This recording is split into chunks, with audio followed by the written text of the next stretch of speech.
I was at a board game night with some friends when I heard a song that changed how I see every photo I've ever taken and made me rethink every picture I never took. A day after I got back from Japan, I got invited to a board game night with some friends. And the last time they had one, it lasted until 4 in the morning. So I figured if I'm gonna be jet lagged, I might as well be around some good company, right? We played Settlers of Catan and a couple of other games, and it was a good time. We were rolling dice, making deals, eating snacks, and yelling at each other. At some point, I was asked to play some music, which honestly is always fine by me. I like picking out music based on the mood and based on what my friends are feeling in the moment. I feel like the right songs can make a night feel even better. I have a pretty diverse friend group, so I was kind of playing music from all over. Rap, K-pop, indie, regular pop, whatever. I scrolled through all the songs that the algorithm was recommending me, just looking for something that fit the vibe. And that's when I stumbled on this song, DTMF by Bad Bunny, which stands for Debí tirar más fotos, or I should have taken more photos. Within the first few moments, I could tell that I liked it. The melody felt nostalgic, a little melancholic, like something you'd hear at the end of a long night when a party's winding down and when everyone gets in their feels and starts bullshitting about life. There was something raw about it, especially the chorus. Something that made me stop and actually listen. I had no idea what he was saying because I don't speak Spanish and I'm not Puerto Rican, but it didn't matter. That feeling of the song was enough. Then my friend casually drops the translation. Oh, I like this one. He's talking about how he wishes he took more photos with his loved ones while they were still around, how he regrets not hugging and kissing them while he still had a chance. That made me pause. For such a serious message, the song is surprisingly danceable, and that contrast felt poetic, like a reminder that life keeps moving forward and there's still joy, even though we wish we could hold on to certain moments a little longer.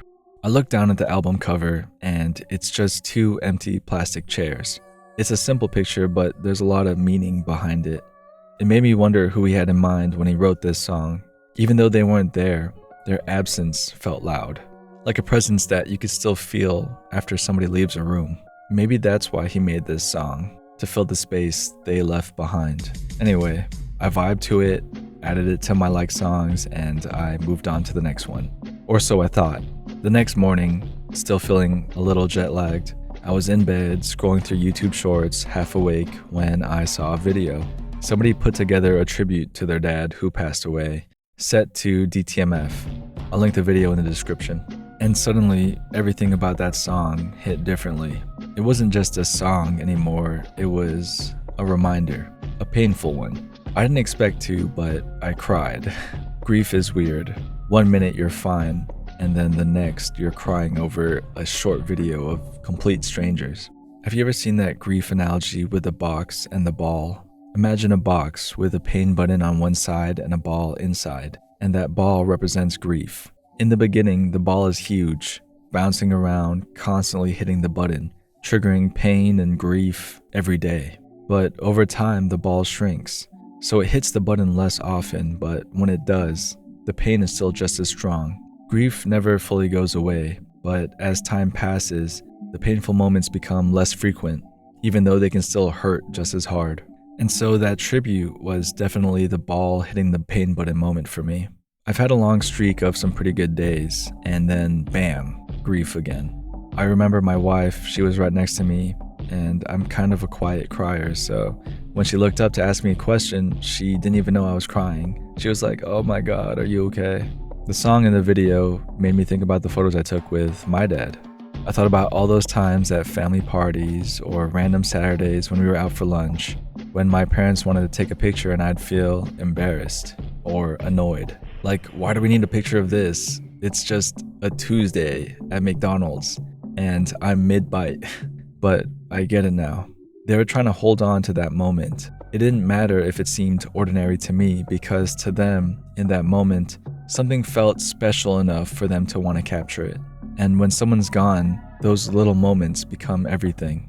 I don't think I've ever regretted taking too many photos or videos, but I have regretted not taking enough. I think I read somewhere that taking photos can actually enhance our presence in the moment, not distract from it. Photos help us savor moments more deeply. When we frame a shot, we're not just capturing an image, we're noticing details, appreciating what's in front of us, and immersing ourselves in the present. And it makes sense. Our brain doesn't store memories like a perfectly recorded movie. Sometimes in our mind, we change tiny details of that memory over time. That's why looking at a photo can bring back memories more vividly than just thinking about them. Seeing an image reactivates the emotions we felt, making the past feel closer than it actually is. A good photo isn't about what's in front of the camera, it's about what it makes you feel. I catch myself sometimes taking photos for other people, for Instagram, for validation, for my aesthetic. Sometimes I forget why I take photos in the first place. Not every photo has to be edited, polished, or worthy of a post. Some photos are just for you. A blurry picture of your friends laughing, or a random sunset that you thought was beautiful. A moment you don't want to forget. The best photos aren't always the ones that get the most likes. They're the ones that take you back. Don't let anybody make you feel bad for wanting to capture a moment, like I did with my parents. I think people think that taking photos means you're not living in the moment, but that's not true. You could do both. I do wish I took more photos when I still had my dad around. The song isn't just about photos, it's about regret. About realizing too late that the times we thought were just another moment were actually the moments that mattered the most. It's a reminder not to take your loved ones for granted. There's this one photo that I took of my dad. We went to his 40th high school reunion in his home country, and we were like an hour late. So when my family walked in, everybody came up to my dad and they were so excited. They were calling him nicknames that I've never heard before, sharing stories of the good old days. I pulled my phone out and I snapped a quick picture because it was a moment that I didn't want to forget. Before that reunion, I never really thought about my dad's life outside of being my father. Like he had this whole identity before me, and this reunion reminded me of that. They were telling stories about how he'd always get caught cheating on tests, or how he always wore Levi's with boots, how he would forget to pack lunch and ask if he could eat at your place. He was rebellious, but kind-hearted. It was a unique moment, and it was something I would have forgotten if I didn't take this picture. Pictures are worth 1,000 words, and sometimes we overestimate how good our memory is. We think we'll always remember, but we don't.